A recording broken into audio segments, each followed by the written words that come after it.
7:35, les anunciamos esta mañana temprano que íbamos a ocuparnos hoy de Turquía, con motivo de la celebración por estos días de los 100 años de la República de Turquía.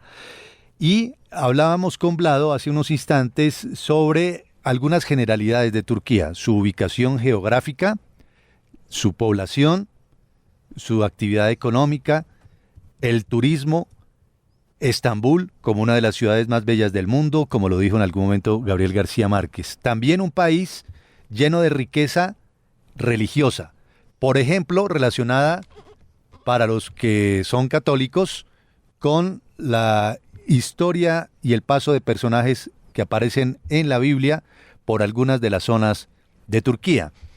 Esta curiosidad, por ejemplo, usted llega a Estambul, ¿verdad?, desde cualquier puerto europeo, y se encuentra con que en Turquía están escenarios de momentos y de personajes muy importantes para el cristianismo y también para el islam. Usted decide viajar de Estambul a Izmirna, que es una ciudad muy bella de Turquía, hacia el sur, luego toma un pequeño vehículo, una van, y se dirige a Éfeso. Y en Éfeso encuentra unas ruinas maravillosas. Y allí en Éfeso está la casa en donde supuestamente vivió la Virgen María.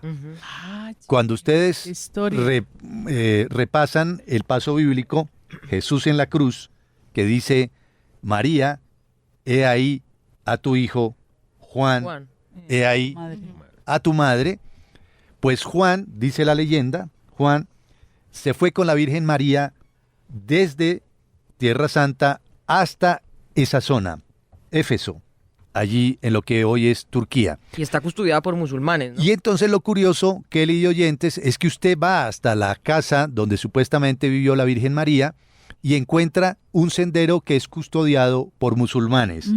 ¿Por qué? Porque en el Corán, que a uno se lo pueden entregar en Estambul, en Izmirna, en Ankara, en Capadocia, en el Corán hay un capítulo dedicado a la Virgen María. Mariam, con ese nombre, aparece en el Corán. Pero también, si usted está en Éfeso y ha decidido visitar la casa donde supuestamente vivió la Virgen María, muy cerca encontrará también la tumba de San Lucas, ¿verdad? Hay un relato que señala la presencia de Lucas e incluso de Pablo allí. Pero si decide seguir recorriendo más lugares históricos bíblicos, encontrará que en el sur de Turquía, en la frontera con Siria, se encuentra el monte Ararat. ¿Por qué es importante el monte Ararat? Porque allí supuestamente se posó el arca de Noé.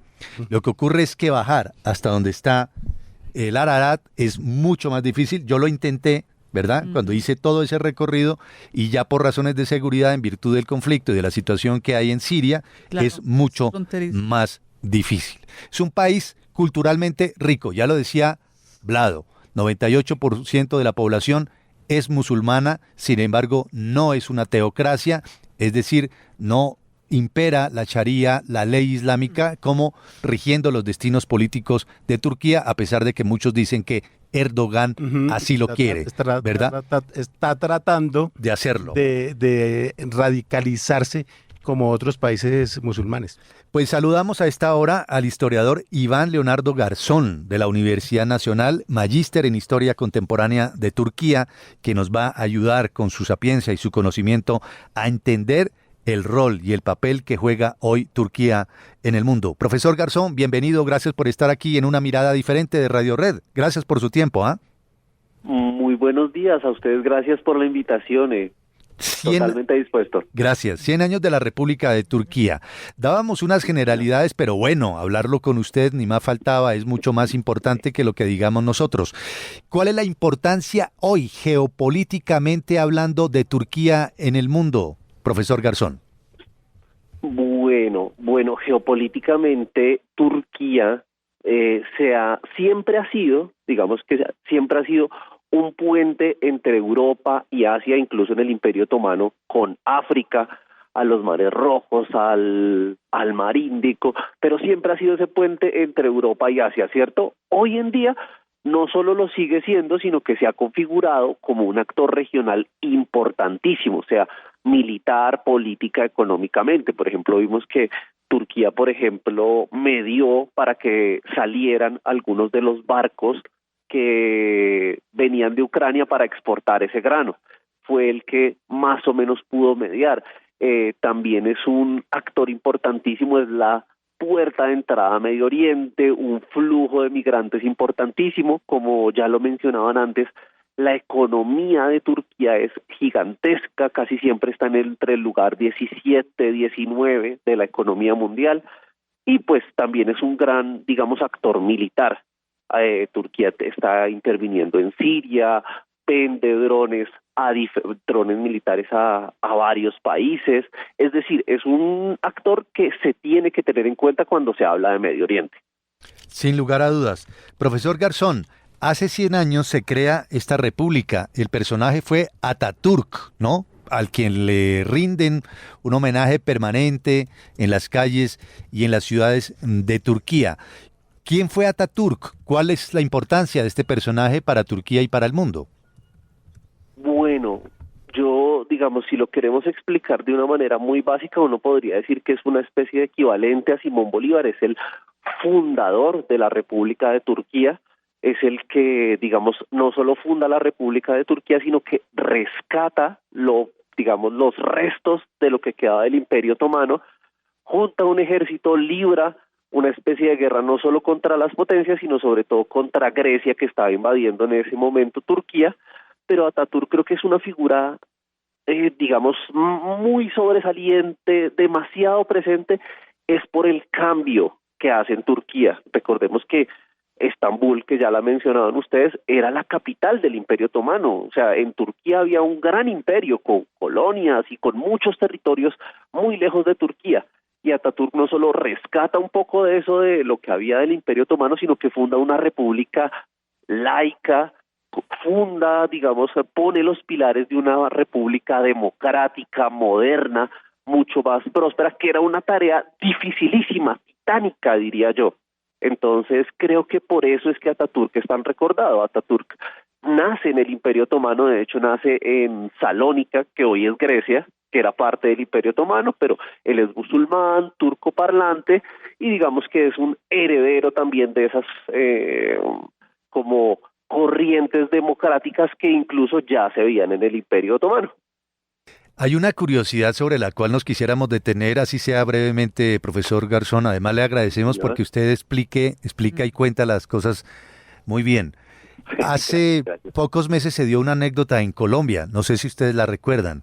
El alcalde de Armenia se fue a Turquía porque lo invitaron a Turquía para explicar cuál era la posición de Turquía frente a lo que el mundo conoce como el genocidio armenio. Los armenios dicen que los turcos los exterminaron, que los turcos los acabaron.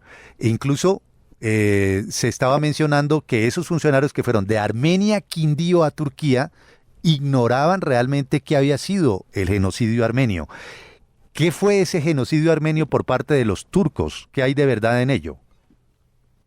Bueno, digamos que yo le podría decir dos cositas. Una, como la historiografía en general acepta que hubo un genocidio y la República de Turquía en su posición oficial dice que no. ¿Listo? Primero eso, pero niega, digamos, sí. Entonces, digamos, el genocidio armenio sí fue un genocidio, fue una especie de genocidio por desplazamiento.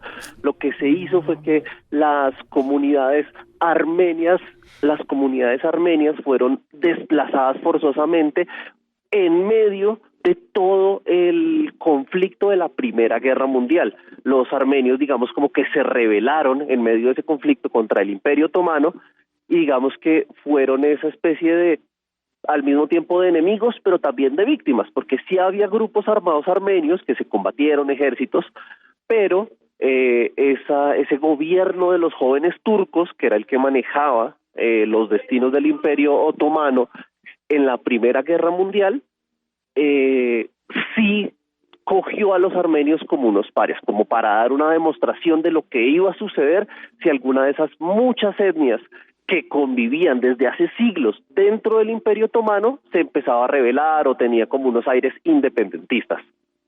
Sí, profesor, decía usted al principio de esta entrevista que Turquía sin lugar a dudas ha sido un actor político muy importante en esa región. ¿Cuál ha sido la posición de Erdogan frente a lo que está sucediendo en este momento entre Israel y el grupo Hamas? Bueno, Erdogan, en los primeros días de la retaliación israelí e incluso cuando fueron los atentados de Hamas dentro de Israel, como que mantuvo una calma, no se pronunció demasiado. Incluso creo que trató de mediar, incluso que antes de pronunciarse al público y de poner su posición, trató de mediar, pero como no se pudo, como Israel no iba a negociar, no iba a abrir negociaciones para esto, pues se pronunció en contra de la intervención israelí dentro de Gaza, que es una posición que él siempre ha mantenido, o sea, siempre como que se posiciona a favor de los musulmanes en Gaza. Él siempre ha tratado de mostrar esa posición de defensor de los musulmanes dentro de la política internacional.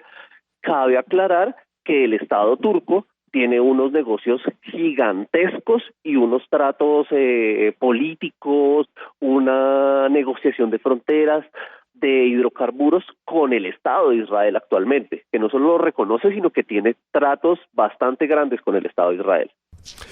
Pues profesor Iván Leonardo Garzón, gracias por estos minutos con Radio Red. Nos gustaría seguir conversando con usted. Muchas gracias. No, aquí para colaborarles cuando se pueda sobre Turquía y el Medio Oriente. Muy amable. Es usted muy gentil. Iván Leonardo Garzón, historiador de la Universidad Nacional de Colombia, a propósito de Turquía y los años de la República. Recuerden, Atatürk, dice el profesor, para ponerlo en términos más sencillos, es como el equivalente a Simón Bolívar, por eso el aeropuerto Atatürk en Estambul, ¿no? Y otras curiosidades de Turquía. Tiene una comida deliciosa. Se come, por ejemplo, cordero con papas fritas, el mejor del mundo. Tiene un lugar turístico muy bello para enamorados o para amantes de aventura. Ese lugar se llama Capadocia. Capadocia, con los famosos vuelos en globo. El vuelo en globo que puede costar unos 150 euros por persona y que va a depender del estado de los vientos. Entonces usted llega a Capadocia. Capadocia es la región, pero hay, por ejemplo, pueblitos pequeñitos de 1.000, 2.000 habitantes, uno llamado Urgup, y ahí en Urgup hay una cantidad de hoteles que tienen una característica muy especial, y es que están construidos en cavernas, porque es una zona en donde vivieron lo que nosotros aprendimos en historia como los cavernícolas.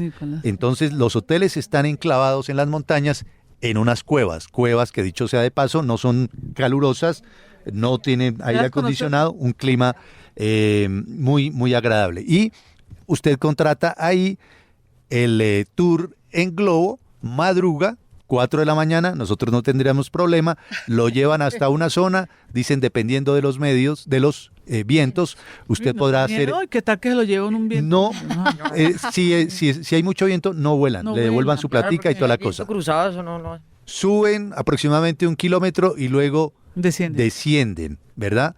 Es una de las curiosidades de Turquía. Y otra maravilla, una música extraordinaria, como esta, que es interpretada, esta canción que se llama Istambul, por uno de los cantantes más famosos de Turquía, que se llama Yavuz Bingöl. Escuchen esta mezcla de melancolía, de suavidad y de belleza.